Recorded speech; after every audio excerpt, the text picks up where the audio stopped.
Olá, seja muito bem-vindo, seja muito bem-vinda aqui ao nosso podcast EB5 Sem Mistérios.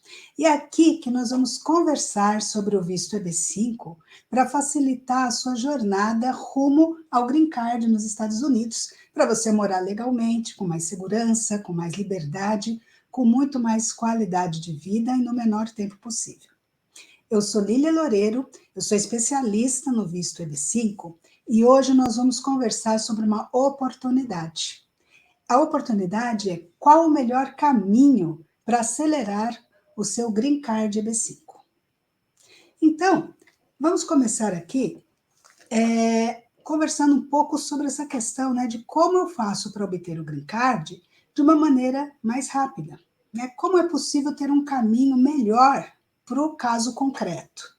Porque realmente, em imigração, a gente tem vários casos, várias questões, né, de cada pessoa é uma pessoa, cada caso é um caso. E assim, antes da gente começar a falar sobre qual é o melhor caminho, eu gostaria de falar um pouquinho sobre como que eu descobri os caminhos que levam ao Green Card, né? Porque eu também não conhecia esses caminhos. Na verdade, eu só conhecia aquele caminho mais básico, que eu acho que quase todos conhecem, que é pela via do casamento. Mas o que eu quero dizer antes aqui é que a gente pode, na verdade, ter uma visão mais ampla dos vistos e, a partir daí, escolher melhor qual o visto que encaixa para cada caso. Agora, no caso do Green Card, nessa minha experiência, né, desde 2013 eu venho atendendo pessoas que têm interesse em conhecer mais sobre o Green Card, mais sobre essa oportunidade do Green Card B5, e são pessoas de vários perfis. Né? Então, a grande pergunta é como é que eu faço para obter o Green Card quando eu sou um empresário? Ah, mas como eu faço se eu sou um executivo? E se eu for um estudante, eu tenho acesso a obter um Green Card? E quando eu sou aposentado? É outra questão interessante. Se eu sou um trabalhador liberal, né, se eu não tenho ainda empresa, mas eu tenho uma profissão, eu trabalho mais autônomo, qual é o caminho para o Green Card? Ou então, muitas pessoas vinham também nas reuniões perguntando, olha, mas eu sou do setor de TI, eu sou do setor do agro, eu sou do setor de aeronáutica, né? Será que tem um Green Card para mim? E muitas vezes a questão, eu não sei falar inglês, será que eu consigo obter um Green Card? Eu não tenho muita experiência, eu não entendo de negócios, eu tenho, às vezes, nacionalidade de um outro país, isso me dá direito ao Green Card? E tudo isso são perguntas muito importantes. E tenho até mais um perfil que também eu entendo que é muito interessante, essa questão, né, surge para um perfil muito interessante, que é, e se eu sou menor de idade? Eu tenho como obter um Green Card? Ou meus pais conseguem obter um Green Card para mim? Não para eles, mas somente para mim, se eu sou menor de idade? Então, veja, nessa minha experiência, né, de lidar com várias questões como essa, o que acontece? Sempre vem aquela pergunta, né? Qual o melhor caminho a seguir? Qual será que é o caminho que é o mais correto legalmente, mas também é o que acelera esse meu desejo de morar legalmente nos Estados Unidos, de desfrutar de mais segurança, mais liberdade, de mais qualidade de vida para mim, para minha família, para os meus filhos. Mas qual o caminho? O caminho para o meu caso concreto? Qual o melhor caminho e o caminho que pode realmente me levar, né, mais diretamente ao Green Card? Então, antes da gente seguir e comentar um pouco mais sobre esse caminho, eu queria contar para você como é que foi que eu descobri esses caminhos, como é que foi que eu soube desses caminhos. Até porque, isso eu sempre falo, vocês vão me ouvir falar aqui sempre, repetidamente, que eu não sou advogada de imigração. Tá? Eu sou economista de formação, eu trabalhei muitos anos em banco, mais de 20 anos de experiência em banco como economista, né, no departamento econômico, quase 8 anos nessa área mais interna, né, do departamento econômico, mas também depois assessorando nas áreas de investimento, na área financeira do banco e depois, por último, na área internacional. E eu vivenciei uma experiência de imigrante, porque eu fui transferida, fui morar no exterior a trabalho com um visto correto, né, para o meu caso concreto, e justamente com todo o suporte da empresa, quer dizer, a empresa me enviou para trabalhar fora. E aí já tem uma questão interessante, que na época eu nem sabia disso, mas essa questão de que é o sponsor, né, o sponsor de um visto.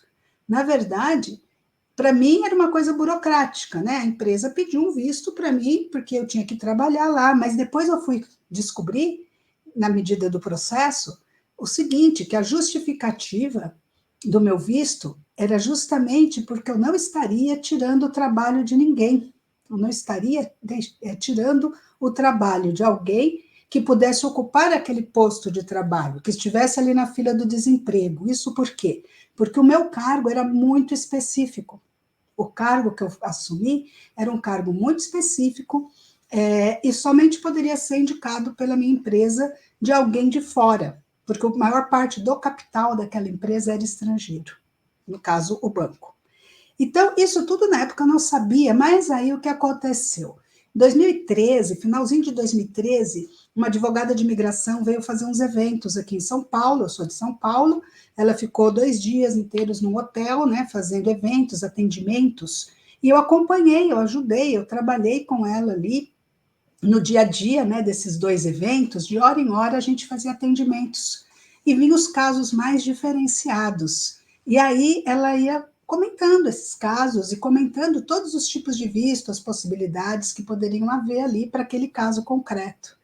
E aí que eu descobri isso, né? Que realmente, no meu caso, naquela ocasião, foi justamente isso: um sponsor de uma empresa que estava enviando alguém para trabalhar no exterior, e isso é um tipo de visto, né? E aí tem N tipos de vistos. Então, eu aprendi com essa advogada e não só com ela, porque no ano seguinte, 2014, vieram vários advogados, né, e advogadas, e cada um deles explicando da sua maneira, mas sempre dando esse panorama dos vistos.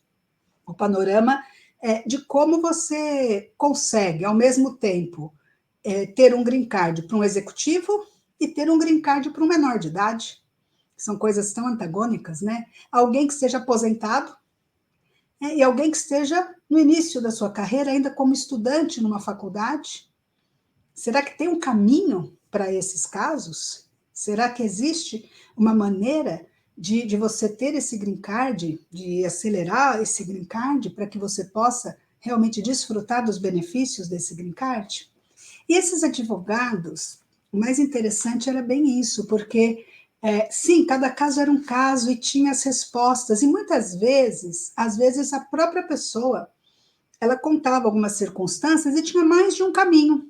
Tem pessoas que só têm um caminho, né? Não tem muitas opções.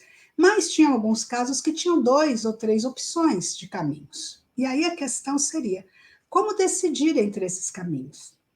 Qual seria o melhor caminho? Né? E às vezes o caminho que é mais curto, ele tem, tudo tem os prós e contras, né? Não vai ter uma coisa que é só vantagem, só benefícios, tem o custo-benefício, né? Então, muitas vezes o custo, em comparação com o benefício, era muito interessante para muitos casos. Mas eu queria contar aqui para você hoje, nessa nosso encontro, é justamente esse panorama que eles me explicaram, e eu fiz aqui um resumo, né, bem resumidamente, desse panorama dos vistos americanos, porque a partir daí você tem um mapa, né, completo aí de vistos, e a gente começa a ter mais clareza de qual é o seu caso concreto. Então, eu espero te ajudar com isso. Então, na época, né, que eu estava participando desses eventos, e sempre a gente procurava ter nesses eventos realmente o advogado americano para explicar, para detalhar todas essas questões. Vamos lá. Basicamente, né, nos Estados Unidos, a gente tem ali 2 grandes grupos de vistos, né? A gente tem o grupo de vistos de residência permanente e o grupo de vistos de residência temporária. Vamos começar pelo temporário, né? Os vistos de residência temporária são mais abundantes, tem muito mais tipos de visto, são várias letras, esses vistos têm uma série de letrinhas. E eles são mais específicos, né? Para cada tipo de situação, você vai encontrar um visto para encaixar a sua situação. E o que é a situação? É a intenção, né? A imigração ela trabalha com essa questão da intencionalidade. O que você quer fazer Qual a sua verdadeira intenção? A verdade, né, da sua intenção de vir aqui aos Estados Unidos. E para cada intenção, a gente vai ter um tipo de visto que vai encaixar para aquela intenção. E a sua intenção, ela vai mudando também, né? Por exemplo, num primeiro momento, teve uma vez que eu viajei para os Estados Unidos e a minha intenção era fazer turismo. Portanto, eu tenho um visto B2, que é de turismo. A gente geralmente tira o B1 e B2 juntos, porque B1 é para negócios de curta duração, fazer uma reunião, visitar ali um fornecedor, ir para algum tipo de reunião de negócio. E o B2 é o de turismo. Então, B1, B2 é aquele visto mais comum para a gente. E uma coisa curiosa também que o advogado me comentou, e assim, comentou comigo e com um cliente, justamente porque a gente faz muita confusão nessa questão, né? A gente pega, tira B1, B2, aí na imigração eles perguntam o que você veio fazer aqui, e você fala, vim fazer turismo. Mas você também vai fazer umas reuniões de negócio, mas você não fala nada. Ai, não, porque deve ser proibido eu fazer uma reunião de turismo. Não. Se você vai com B1, B2 e você vai fazer reunião de negócios, você fala, eu vim fazer reunião de negócios. Não tem nenhum problema, você tem um visto para isso. Ah, mas é que eu vou fazer as duas coisas. Ótimo, você fala que você vai fazer as duas coisas. Eu vou fazer uma reunião de negócios e depois eu vou fazer um pouco de turismo. E não tem nada de errado nisso, porque o visto serve para isso. Né? O problema é que às vezes a gente parece que não fica um pouco assim nervoso ali na hora, ou parece que não quer dizer tudo, ou acha que se disser tudo vai ter algum problema. E quando a gente, na verdade, está dentro da regra, a gente está dentro com o visto correto, né? Uma pequena reunião de negócio, vou participar de um congresso e depois vou fazer um pouco de turismo, isso é super normal, é super corriqueiro. Aliás, quando eu estava no banco, justamente eu trabalhava com cheques de viagem, naquela época existia, agora nem existe muito mais, né? Que são os traveler checks. E justamente eu trabalhava com o produto do Citibank, cuja sede dos traveler checks ficava em Tampa. Então, teve uma ocasião que eles convidaram a gente para visitar, e a gente, que eu digo, meu banco, outros bancos, foi uma reunião, foi uma viagem, né, de negócios, para conhecer lá a sede administrativa dos traveler checks, onde eles produziam, onde eles administravam tudo. Mas, ao mesmo tempo, claro, olha, peçam mais alguns dias, porque aí a gente, né, vocês podem ir até a Disney também, né, Tampa, tal, vai para a Disney também, então vai lá fazer um pouco de viagem de trabalho, mas também podem visitar os parques, né. Então, na verdade, aquilo foi uma viagem de duas coisas, né, de negócios e de turismo. Por isso mesmo o visto B1, B2. E tá tudo bem. E aí tem uma sopa de letrinhas aqui. Tem o visto A1, A2, que serve para o pessoal diplomático, o pessoal de governo. Tem o E2, que é um visto muito confundindo com o EB5, porque ele é um visto de investimento, né? Exige um investimento, mas com determinados, tem um convênio, tem um guarda-chuva em cima dele, né? Que é um visto de países de convênio. E veja que ele está do lado dos vistos de residência temporária. Eu só estou falando aqui dos vistos de residência temporária. Então, o E2 é temporário, não é green card, não é permanente. Aí tem o F1, o estudante, tem o H1B, tem os vistos de intercâmbio, o J, tem vistos especiais para religiosos, tem vistos de habilidades extraordinárias também, tudo do lado do temporário. Vistos, por exemplo, para jornalista, vou fazer uma cobertura jornalística. Você não vai com visto de turista, porque você vai trabalhar numa cobertura. Ah, eu vou fazer a cobertura do, sei lá, do campeonato de basquetebol, da NBA. Você só vai lá fazer uma cobertura e vai voltar para o Brasil. Todos os vistos temporários, você vai lá, faz alguma coisa, pelo tempo que seja aquela coisa, e volta para o Brasil. Então, a coisa de cobrir um evento vai durar o tempo do evento. Você vai voltar para o Brasil e ter um visto para jornalista, para cobertura. Eu vou estudar. Você vai estudar por um tempo, 1 ano, 2 anos, e vai voltar. Você vai fazer férias de 1 mês, 20 dias, 2 semanas, e vai voltar. Você vai fazer o E2, que é o visto de um negócio que você vai investir. O dia que você desinvestir, que você vender, que você aposentar, você fechar o seu negócio, você vai voltar. Ou seja, pensa que o visto temporário ele vai e vem, né? Ele é que nem um bumerangue, ele vai e vem. Você vai, faz o que tem que fazer e vai voltar. Os diplomatas ficam geralmente 4 anos em cada país. Ele vai sair do país em algum momento. Então, não se justifica um visto de residência permanente. Então, tem muitos vistos, né? Tem vários aqui. E muito bem, eles servem para o que eles servem. Agora, vamos lá. Do outro lado. Do outro lado tem o visto de residência permanente.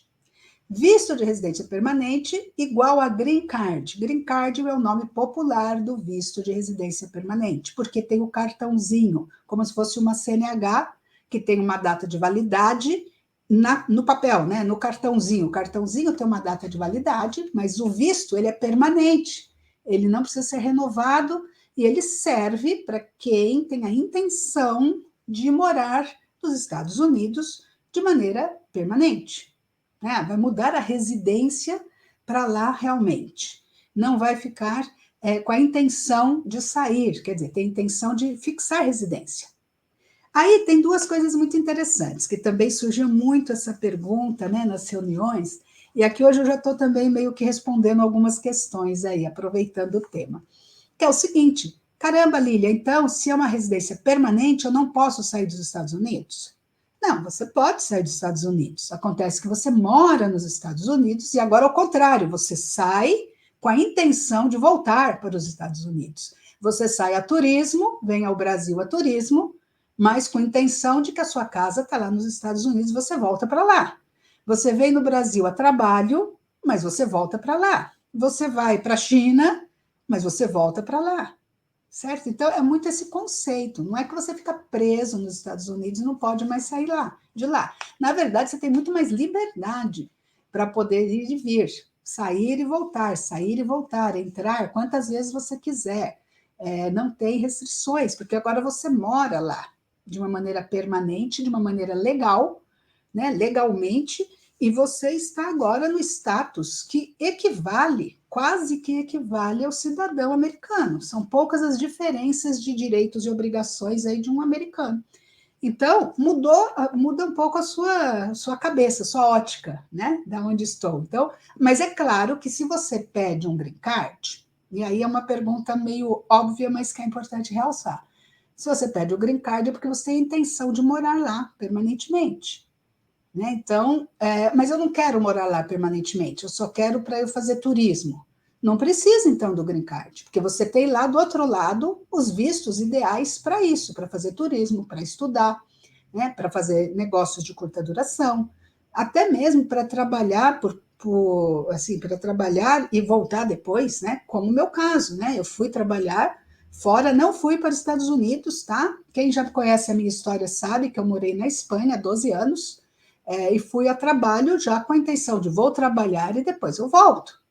Né? A intenção não era vai e fica, era vai e vem, era visto bumerangue. Agora é um novo nome para o visto, bumerangue, vai e volta, vai e volta. E aí, voltando no visto de residência permanente, a gente tem dois grandes grupos, são poucos vistos, tá? Diferentemente ali das letrinhas, que tem muitas letrinhas, aqui são poucos vistos. São duas categorias que a gente tem. A via familiar, que é a via do casamento, de quando nasce um filho, né? Bom, se ele nascer lá, ele já é, inclusive, cidadão. Mas, por exemplo, o cidadão americano de pais estrangeiros, eles podem pedir o green card para reagrupamento do pai e da mãe para morarem, né, com eles. Então, os filhos podem trazer os pais. Tem um conceito interessante, né, na imigração, que até é uma coisa que tem muita lógica. Porque é curioso, né? A imigração americana e todas essas questões desses vistos, eles são bem organizados, bem padronizados. É meio aquele modelo do Ford, né? Que é tudo quadradinhos que vão se encaixando, é um processo. Né? Nunca melhor dito, um processo. E assim, qual o conceito? Os filhos menores de 21 anos, solteiros, são dependentes dos seus pais, do pai e da mãe, certo? Ele é menor de idade e é solteiro. Quando ele se casa, mesmo que ele tenha 18 anos e se casou, ele já montou um outro núcleo familiar. Agora ele já não é mais dependente do pai e da mãe, agora ele já tem a sua família. Quando os filhos já são maiores de idade e já têm a sua família, nessa ocasião eles entendem o quê? Que os pais que agora já estão em outra fase da vida, né, já estão com mais idade, eles passam a ser dependentes dos seus filhos. Né? Eles estão aí debaixo aí do guarda-chuva dos seus filhos. Então, agora, os filhos podem levar os pais com o green card. Assim como lá, os pais levam os filhos menores de 21 anos solteiros junto com eles, com o green card. Né? Então, esses processos são os processos familiares, via familiar. Então, quando você casa com o americano, ou você casa com a americana, você vai entrar num processo de green card pela via familiar. Tá bom, Lília, mas eu não vou casar com a americana, não dependo dessa questão familiar, não tenho esse caminho para seguir. Qual outro caminho? Então, o outro caminho para o green card é o caminho do trabalho, pela via do trabalho. Como funciona a via do trabalho? Bom, no trabalho a gente tem 5 categorias prioritárias de vistos de green card por motivo de trabalho. E aí, olha que interessante, chama Employment Based, EB. Então, olha de onde vem o EB 5. EB, Employment Based. E 5 porque é a quinta preferência. Portanto, a gente tem a 1, a 2, a 3 e a 4. Né? Então, para cada caso concreto, também a gente vai ter aqui. No caso da EB1, são vistos prioritários para pessoas de grande destaque, de grande renome, um prêmio Nobel, um prêmio Pulitzer, uma pessoa da área de esportes, ganhador de prêmios, atletas olímpicos. Então, eles já são pessoas de alto reconhecimento internacional e eles têm este visto se eles tiverem desejo de morar nos Estados Unidos, é muito mais restrito, né, restritivo. Vocês vão perceber que os EBs são vistos mais restritivos, tá? Até porque tem poucas quantidades desses vistos. Eu vou explicar daqui a pouquinho a questão do visto EB5 especificamente. Mas o EB1 é prioritário. O EB2, habilidades excepcionais, para aquelas pessoas também de destaque, pessoas da área de negócios, na área de cultura, da área de esportes, da área, enfim, profissionais, que vão executar alguma coisa, ela tem uma habilidade excepcional. Só que aqui tem um requisito. O requisito básico é, ele precisa ter um convite de uma oferta de trabalho, um convite para trabalhar lá. Lembra que é visto de trabalho. Os prioritários, né, os prioritários não precisam ter oferta de trabalho. O próprio trabalho dele internacional já é o reconhecimento ali do trabalho que ele executa, que ele já executou, vem executando. O EB2 não, já precisa de uma oferta de trabalho. O EB3 também precisa de uma oferta de trabalho. A diferença é que o EB2 tem habilidades excepcionais e o EB3 são para profissionais qualificados também, visto de profissionais com certa experiência, mas é menos exigente. Agora, vocês podem estar se perguntando, mas Lili, agora tem um monte de ofertas de publicidade, de anúncios, de coisas falando do EB2NW, que é o de interesse nacional. É o EB2, onde você pode falar, olha, eu não preciso de uma oferta de trabalho porque naquilo que eu vou fazer nos Estados Unidos é de interesse nacional. E aí você vai ter que provar que isso é de interesse nacional e a imigração vai ter que entender que é de interesse nacional para poder te aprovar. Tá? Então, existe esse caminho aí que vem sendo muito conversado, muito discutido, enfim. Eu não vou entrar nesses detalhes, mas sim existe esta via aí também que tira a questão da oferta de trabalho. Mas, a princípio, o EB2 é para quem tem uma oferta de trabalho. Tá? O EB3 também, uma oferta de trabalho. O EB4 é para religiosos. Então, a oferta de trabalho é um trabalho sem fins lucrativos ali, porque é igreja, né? E ele só pode trabalhar na organização sem fins lucrativos que está chamando ele para trabalhar. Geralmente é utilizado aí pelos religiosos para trabalharem no serviço religioso. Então, é o EB4. E aí chegou no EB5, né? E aí chega no EB5. O EB5, emprego EB5. O que é a questão do EB5? O EB5, ele é considerado o visto de investidor. Mas eu diria que nas origens dele, ele é mais considerado como visto dos milionários, né? Porque, na verdade, é o dinheiro que trabalha em prol do emprego, da geração do emprego. Ele é um visto de emprego porque, sim, exige uma geração de empregos, no mínimo 10 empregos gerados pelo investidor. E quem trabalha para o investidor é o dinheiro dele.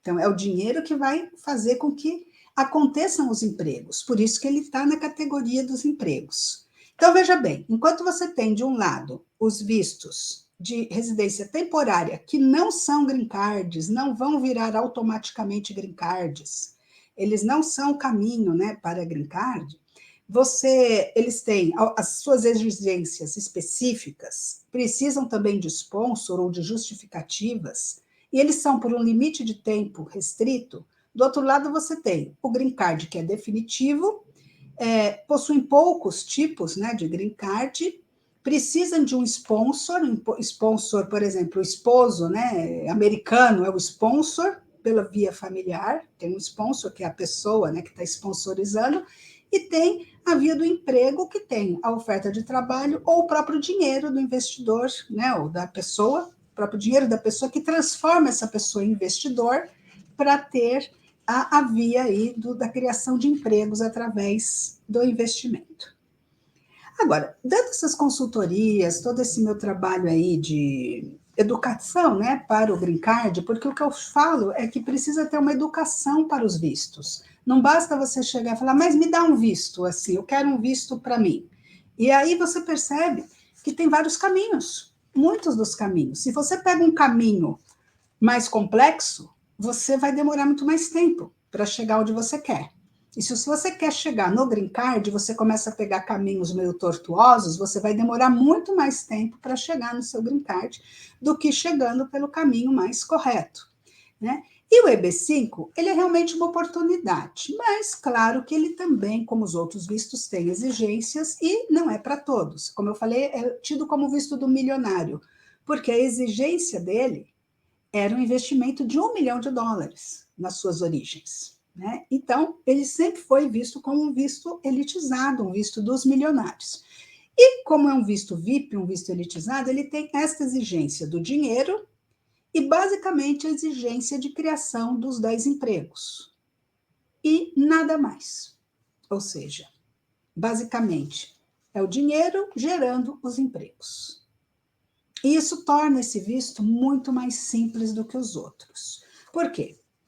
Porque se você for pegar os outros green cards, e vamos agora falar só de green cards e green cards baseados no trabalho, né? Porque casar com americano, casar com americana, isso é outra via. Essa daí não é uma via que eu entenda, nem que eu me dedique a ela. Mas vamos focar aqui no EB5. Então, o EB5, ele não tem nenhuma exigência a mais do que essa, de realmente o seu dinheiro trabalhar pelos empregos para gerar um movimento econômico para os Estados Unidos, gerar um benefício econômico para os Estados Unidos, e em troca desse benefício, é dado o benefício imigratório para a família toda. Lembra que eu falei que os pais são responsáveis pelos filhos? Então, com um único investimento, é o pai, a mãe, né, o pai, o esposo, né, a esposa, o cônjuge, e os filhos menores de 21 anos, solteiros, entram todos em uma única petição de um único visto. Então, com um único investimento, você pode ter aí 3, 4, 5 green cards. Ah, mas eu tenho 10 filhos. Ótimo, 12 green cards. Não importa. A questão toda é que ele acaba abrindo essa possibilidade para os filhos também entrarem no mesmo processo. Agora, aqui o que acontece? Ele não vai ter uma exigência de saber falar inglês, por exemplo, saber falar o idioma, coisa que outros vistos vão demandar isso. Porque se você vai com uma oferta de trabalho para trabalhar numa empresa americana, provavelmente houve um teste para ver se você falava inglês ou não. Ou algum outro visto que você fale, não, mas é uma das exigências, né? Eu diria, uma das pré-requisitos é falar inglês. Aqui não tem pré-requisito de falar inglês no EB5. O pré-requisito de ter uma experiência profissional de mais de 10 anos, de ser reconhecido, não só a experiência profissional, mas você ter um destaque no seu setor, no seu segmento, um currículo, estudos, um sponsor que te ofereça a vaga de trabalho, ou às vezes não, mas aquilo que você vai desenvolver, aquilo que você vai fazer lá, exige uma série de especializações, uma série de coisas que você precisa comprovar. No EB5, não. Né? Uma das coisas que também você convencer a imigração, né, do interesse nacional em que você vai desenvolver algum projeto lá, né? Então, esse interesse nacional está vinculado também ao seu background, a toda a sua experiência, sua expertise. Então, tudo isso são exigências também, assim como se exige no EB5 um valor monetário, nas outras se exigem valores subjetivos, mas para você atingir aquele valor subjetivo, você também gastou dinheiro. Você também teve aí um gasto e um tempo, né? Quer dizer, 10 anos de experiência, outros 5 anos de experiência. O EB5, ele abre portas para uma pessoa sem experiência. Ele abre portas para uma pessoa menor de idade, percebe? Porque um menor de idade não tem experiência, às vezes nem está falando inglês. Na verdade, o menor de idade, ou né, um filho menor de idade, ele vai aprender o inglês lá. Ele vai já aprender e já vai estudar lá. E já vai construir tudo aquilo que nos outros livros você primeiro tem que construir tudo aquilo para você chegar lá. O que vai acontecer no EB5 é que, pela via do investimento, você pode construir tudo isso enquanto você já está morando lá, já está com o green card. E outra mais, ao poder, mais para frente, né, no caso de um estudante, por exemplo, ao se formar e já poder trabalhar, você já está recuperando o retorno do seu investimento, porque você não fica só gastando com estudos, com dinheiro, com estudos de inglês, de faculdade. Não, você também já está recuperando isso, porque você já pode ter a permissão para trabalhar. Tudo isso acelera o seu processo. Acelera o seu processo de chegar naquela qualidade de vida, naquele estilo de vida que você está buscando com o Green Card. Porque o Green Card, ele é o veículo, ele não é o destino. E o EB5, na verdade, ele traz um veículo mais rápido, que é o investimento. E é justamente essa uma das questões, né, um dos benefícios. Mas, como eu falei antes, também ele é muito elitizado? Sim, ele é muito elitizado. E por quê? Porque também não existe tantos green cards disponíveis por ano. Por ano existe uma cota por ano, um orçamento anual de vistos.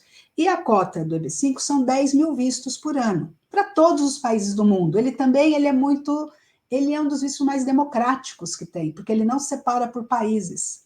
Diferentemente do E2, que também não é green card, ele também restringe alguns países, só países de convênio bilateral com os Estados Unidos. Aqui não, qualquer país, qualquer nacionalidade, desde que tenha o valor para ser investido que foi também ganho, né, de maneira lícita, e desde que faça um investimento gerador dos empregos, justamente é aberto para qualquer pessoa. E aí pode estar passando pela sua cabeça uma pergunta que é muito procedente, que é a seguinte: ok, Lilian, só que um menor de idade, como é que ele vai criar os empregos? Como é que ele vai fazer para se dedicar à criação de emprego se primeiro ele é menor de idade, segundo ele nem fala inglês, terceiro que ele nem sabe fazer negócio nenhum? Como é que ele vai criar 10 empregos? Né? Como é que ele vai fazer isso? E por isso mesmo, o próprio governo americano, sabendo disso, claro, ele sabe disso, ele criou o programa EB5, que é um programa de visto de investidor, que permite que esse investidor invista através de um veículo de investimento criado exclusivamente para a obtenção do green card no programa EB5.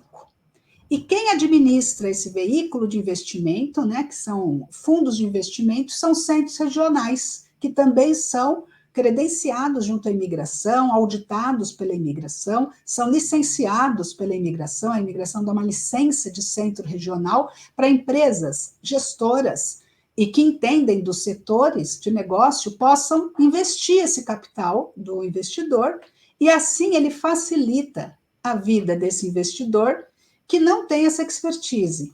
E não é só questão da expertise, porque às vezes o que acontece na prática, esse investidor pode até ser um executivo ou ser um empresário que entende de negócio, mas ele não entende de negócios nos Estados Unidos. E a imigração viu nos primeiros anos do EB5 que muitas pessoas quebravam antes de conseguir os 10 empregos, antes de realmente conseguir cumprir com o requisito do programa, simplesmente porque elas não sabiam lidar com negócios nos Estados Unidos. Elas estavam acostumadas aos seus países de origem, e é bem diferente fazer negócio lá, e até elas aprenderem isso, o custo, né, de aprender isso era muito demorado, era muito longo, e muitas vezes não era muito seguro também. A pessoa, às vezes, não conseguia, nos prazos, cumprir com o que que a imigração exigia. Então, a maneira de acelerar o Green Card era justamente formar uma indústria de projetos onde existem empresas particulares, né, privadas, que são experts, né, em criar projetos com toda uma legislação, seguindo toda a legislação da imigração, toda a legislação dos investimentos nos Estados Unidos, cumprindo com essas legislações, conseguia colocar à disposição desse investidor cotas em projetos de investimento que também já cumprem o pré-requisito da geração de empregos, porque a imigração busca os empregos, né? Os empresários buscam capital barato, porque realmente fica mais econômico eles absorverem um capital aí de estrangeiros que eles vão remunerar sim, mas remuneram mais baixo. E ao mesmo tempo o estrangeiro, né, a pessoa estrangeira com a sua família, ele quer, na verdade, o green card, mas ele não quer a confusão toda de ter que administrar negócios e 10 empregados, né? E depois, em outra oportunidade, para a gente não ficar muito longo aqui nesse vídeo, eu vou entrar um pouco mais a fundo na questão da criação de empregos, tá? E como se dá isso, e quais as vantagens de você investir num centro regional na criação de empregos. Mas isso eu vou deixar para um outro EB5 Sem Mistérios. Então, continua me seguindo aqui, já clica aqui no canal, começa a seguir o canal para não perder também esse novo vídeo. Eu vou fazendo por partes, tá? Os vídeos para a gente poder, esses nossos encontros, né, de conversas aqui sobre o EB5 Sem Mistérios, porque senão é muito conteúdo e a gente mistura. Então, vamos fazer aqui os pedacinhos para juntar o todo. Então, eu queria comentar justamente isso, que existe justamente os centros regionais, a função deles é desenvolvimento econômico das regiões que têm interesse do governo, né, de orientar esses investimentos para regiões aí de desemprego, que o interesse do governo é criar emprego. E ao criar empregos, o Green Card é dado para esses investidores. Então, qual o custo e o benefício? O custo do EB5 é o custo financeiro, né? E o custo de todo é o custo do investimento, que não é um custo, é um investimento, e o custo do processo. E o benefício? É o benefício imigratório. Em primeiro lugar, é o benefício imigratório, e depois tem um retorno, uma taxa de juros de retorno desse capital, né? Que remunera o capital, que não é grande, mas existe sim uma remuneração do capital. E depois, por último, existe uma devolução desse capital, porque o projeto é um projeto que ele tem que estar estruturado, e aí, geralmente, a gente vai ver projetos que tenham uma viabilidade econômico-financeira boa, né, e com o menor risco possível, porque justamente a devolução do dinheiro depende disso, de que o projeto realmente performe, tá? Mas aí, com relação ao procedimento, basicamente, com esse procedimento do Green Card, através de centros regionais, você acelera muito todo esse processo. Porque vai ser um pessoal profissionalizado que vai administrar o seu dinheiro para que você tenha o seu benefício migratório. E mais uma vantagem é que aí, com isso, você pode ter liberdade, flexibilidade de moradia, porque você pode escolher um projeto numa região que você entende ótima, né? E você vai ver esse projeto e vai analisar e vai falar, puxa, é ótimo investir agora nesse momento em tal estado, mas eu não quero morar lá. Principalmente eu não quero morar nessa cidade, né? Onde vai estar desenvolvendo esse projeto. Eu quero morar na Flórida. E o bom projeto que eu encontrei está no Texas. Ah, eu quero morar em Nova York, mas o bom projeto está na Califórnia. Não tem problema algum, porque justamente é uma maneira de você contratar uma equipe especializada em projetos para fazer o seu green card acontecer através dessa via do investimento. E aí eu queria te dar alguns exemplos para você ver mais claramente, né, como isso é interessante, né? O exemplo do estudante na faculdade. Então, às vezes a família não quer ir nesse momento, o pai e a mãe não querem ir. Então, lembra que eu comentei que o filho, depois, né, que adquire a maioridade, e quando ele adquire, através do Green Card, ele pode adquirir a cidadania americana, ele pode levar os pais para morarem lá pelo Green Card familiar. Então, os pais não querem agora, nesse momento, não precisam entrar no processo, mas eles fazem o processo para o filho. E eu tive casos, 2 casos de uma moça que estudava em Boston, psicologia, e ela já tinha feito colégio lá, estava fazendo já faculdade, e ela queria continuar lá. Mas o pai não queria, o pai e a mãe não queriam mudar para lá, só queriam viabilizar a permanência dela e a flexibilidade dela poder montar o consultório dela e trabalhar com aquilo que ela havia estudado. Então, ela não queria também emprego, ela não queria um sponsor de alguém, ela queria continuar morando onde ela morava, fazendo o que ela fazia, tendo perspectiva de uma carreira naquilo que ela havia estudado. E aí, o melhor caminho que os pais decidiram foi fazer um investimento em nome dela. Ela já era maior de idade, tá? Mas assim, já estava na faculdade e tudo mais. Mas ela não era investidora com o capital. Quem tinha o capital eram os pais, e aí ela virou a investidora de fato, e os pais como sponsors da filha na questão do investimento. Então, olha que interessante, ele é um visto muito flexível nesse aspecto, né? Porque a investidora aí foi a filha, né? E os pais entraram com a questão do investimento, da análise do projeto, tudo isso. E a filha pôde ficar lá, né? Continuar lá, ela já estava lá. Que isso também é outra coisa bem interessante. A pessoa já está lá com visto legalmente, lembra que era um visto não residente, né? Um visto temporário. Ele não vai virar green card sozinho. Para ele virar green card, ele precisa pular do visto temporário para o lado do green card, para o lado dos vistos permanentes. E a maneira de pular, de mudar de status, é justamente pela via do EB5. Quando ela fez o investimento EB5, ela pode mudar de status. Agora não mais F1, mas visto EB5, né? Virou já um green card. Teve outro caso muito curioso, esse caso eu gostei muito de atendê-los, porque era um casal jovem, sem filhos, e o rapaz, né, era um empresário aqui de São Paulo, e ele já havia estudado, ele já estava há um ano estudando vários vistos, várias possibilidades. E no caso dele, concretamente, ele teria a possibilidade de fazer um L1, porque realmente ele tinha uma empresa aqui consolidada no Brasil, e ele poderia abrir uma filial, né, nos Estados Unidos e se autotransferir para lá. Mas ele já tinha estudado o L1. Por mais de um ano ele ficou estudando e tal. E por isso que eu falo que é muito importante a educação em vistos. Não adianta só chegar e fazendo um visto. Tem que estudar, analisar. Tem um período de amadurecimento e de educação para os vistos. Como ele já sabia como funcionava o L1, quando eu expliquei para ele o EB5, ele falou: olha, realmente o EB5 para mim, para o meu caso concreto, é muito melhor. Porque apesar de eu poder fazer o L1, eu não vou ter a liberdade que eu quero de prospectar novos negócios lá. Porque se eu fizer um L1 com a minha empresa, eu vou ficar amarrado na minha empresa, eu vou ter que ficar naquele lugar, naquele projeto. É toda uma questão de que você não tem liberdade de sair. Se você montou uma empresa e foi transferido para lá, você vai ter que fazer aquilo ali acontecer. E tem o problema das renovações, né? Um visto temporário, ele tem que ser renovado. Falei, e se eu não consigo renovar? Eu invisto tudo isso, vou lá, monto a minha empresa, e não consigo renovar o visto. O que eu faço? Eu perco tudo isso que eu já fiz? Perco tempo? Perco dinheiro? Perco trabalho? E ganho frustração? E ele falou, não, não é o que eu quero. Não é o que eu quero. O que eu quero eu vou para a Califórnia, que é o lugar que eu gosto, que eu já estudei lá, tal. Eu vou para a Califórnia, vou prospectar se a Califórnia tem condições de eu fazer meu negócio funcionar. Depois, se não der certo, tudo bem, eu vou para outro estado, volto para a Flórida, vou para outro. Eu quero ter essa flexibilidade.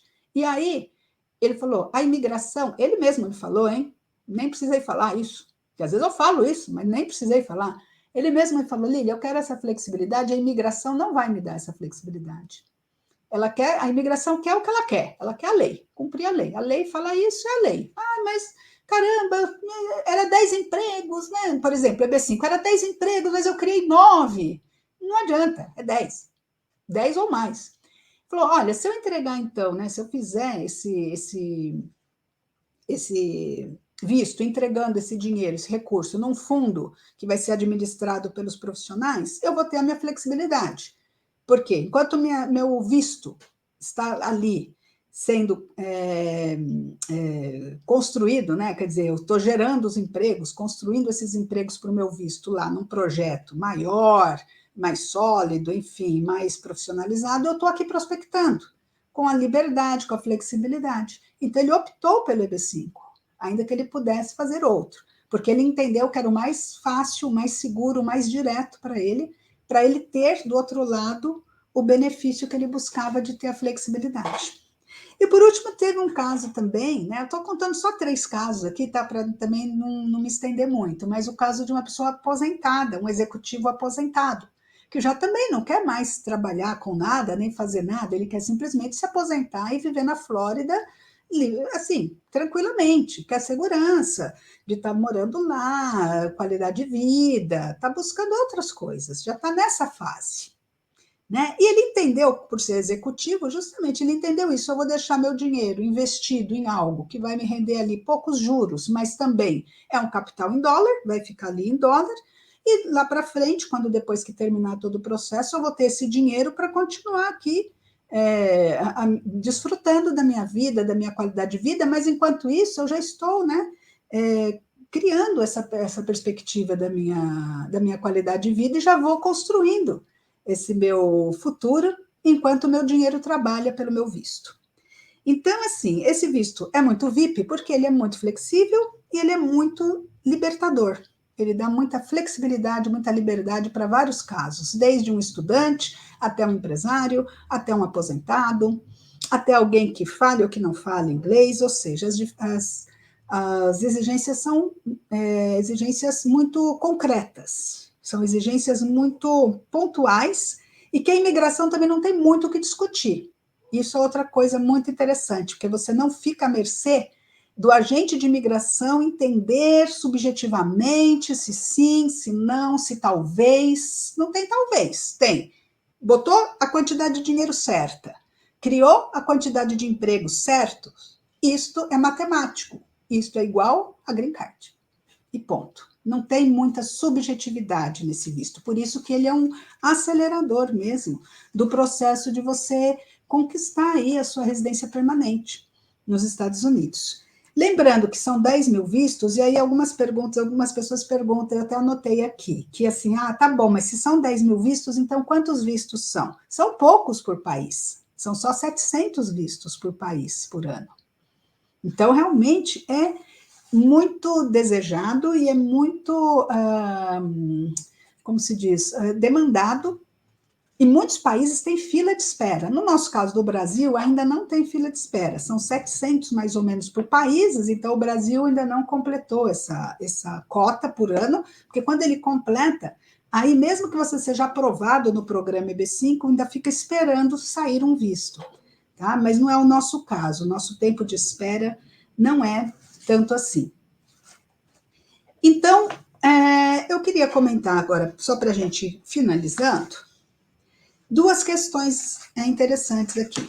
A primeira é, quais são as grandes objeções, né, ao visto EB5? O que eu escuto falar do visto EB5? Eu quero deixar essas objeções, mais que nada, para a sua própria reflexão aí, né? Você que está aí do outro lado, se você está pensando nesse visto, a primeira coisa é que para qualificar para esse visto, realmente você precisa ter o valor sobrando. É uma das exigências da imigração, na verdade, que você tenha como qualificação esse capital superior àquilo que você gasta, que você tem outros meios de vida, que realmente seja um capital acumulado ao longo aí de um período, ou então uma herança também, né? Claro, a gente pensa em, a pessoa que acumulou esse dinheiro muito tempo. Sim, mas tem gente que recebe uma herança, né? Então, serve para herdeiros, né? Serve, às vezes não foi a pessoa que acumulou, foram os pais que acumularam, e aí fizeram para a pessoa, mas sim exige os 800 mil dólares, atualmente o valor da B5 é 800 mil dólares, mais os gastos do processo. A objeção é o dinheiro? Bom, a objeção é o dinheiro, mas o requisito é o dinheiro, né? Existem, comparando, né, com outros caminhos legais, e aí tem que comparar com caminhos legais, tá? Não dá para eu comparar com outros caminhos que não sejam caminhos legalizados, tá?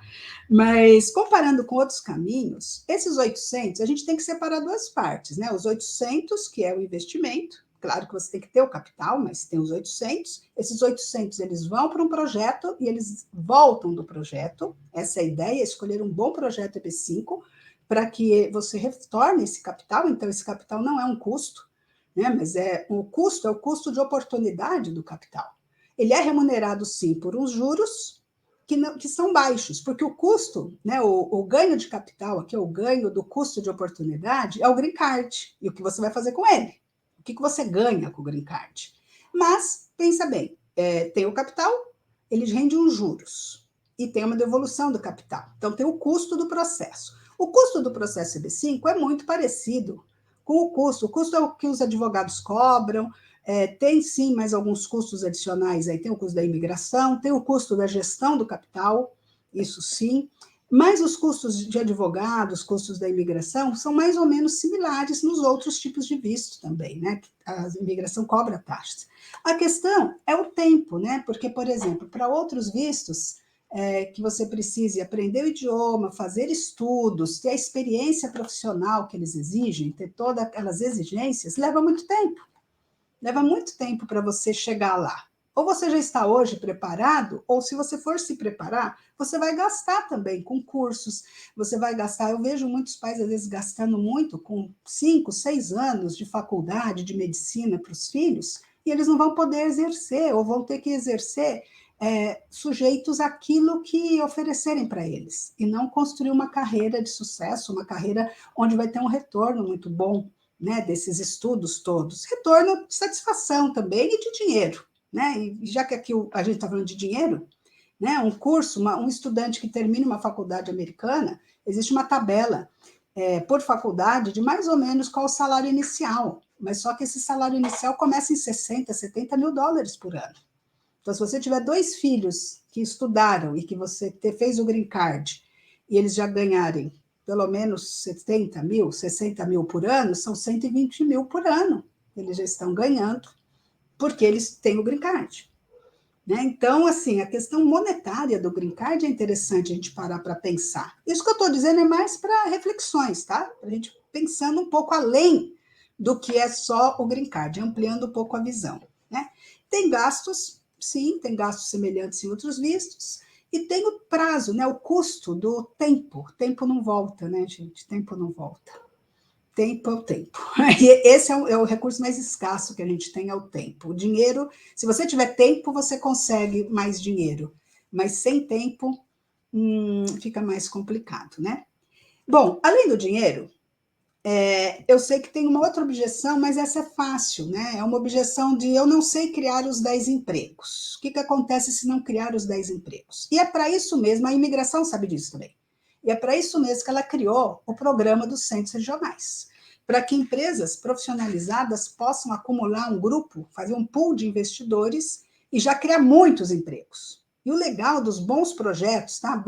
Existem projetos de todo quanto é tipo, mas os bons projetos EB5, eles já têm eles têm assim, eles dimensionam uma quantidade muito superior de empregos do que os necessários. Então, num projeto EB5 bom, você não vai ter só 10 empregos por investidor. Se você tiver 10 investidores, seriam 100 empregos. Geralmente, esse projeto cria 300 empregos. 250 empregos, 25 empregos por investidor, 30 empregos por investidor, até mais. Porque eles não pegam todo o capital para fazer um projeto, eles só pegam uns 30%, 40%, às vezes 20% do total do capital daquele projeto.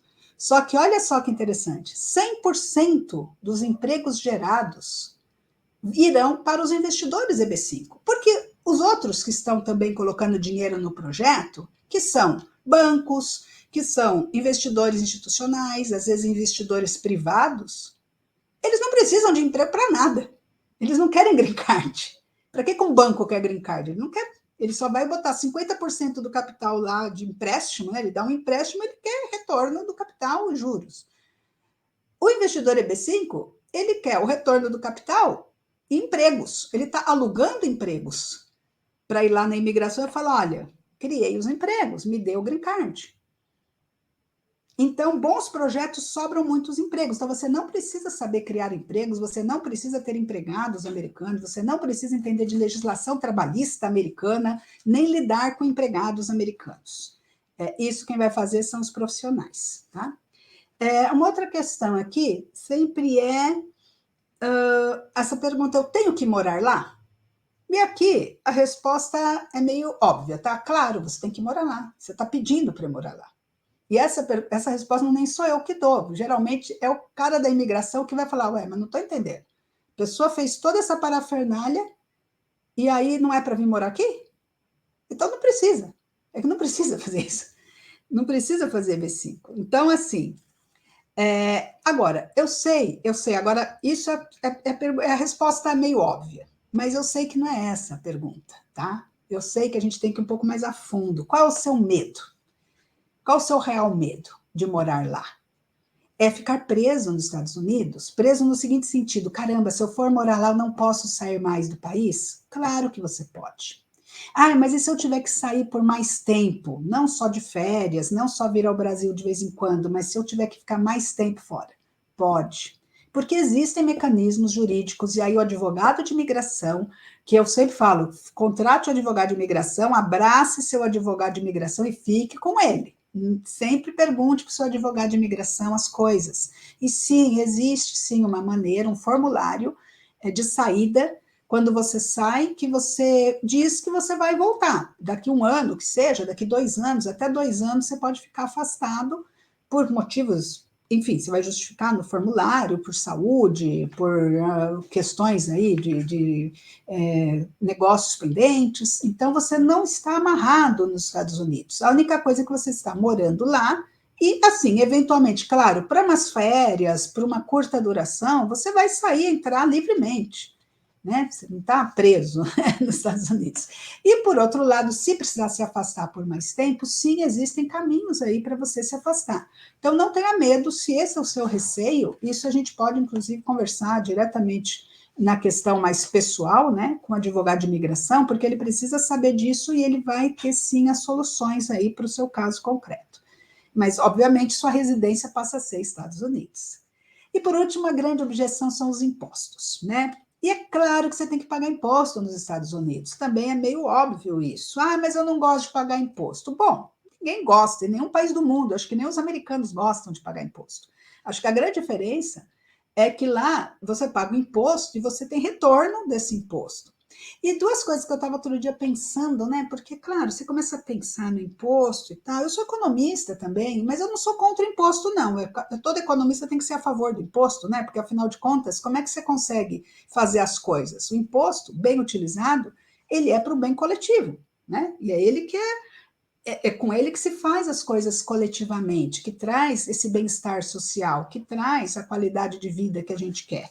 E eu tenho dois pensamentos aqui, aí é muito pessoal meu, tá? Mas assim, é a questão. Se você for trabalhar nos Estados Unidos, eu vou mudar para os Estados Unidos, pronto, saí do Brasil, vou trabalhar lá. Quando eu fui trabalhar na Espanha, vocês acham que eu não pagava imposto lá? Eu pagava acho que 45% de alíquota na fonte, no meu salário. Vocês acham que eu estava triste? Eu não. Eu sempre falo, se eu estou pagando imposto é porque eu estou ganhando. E se eu estou ganhando, eu estou feliz. Por quê?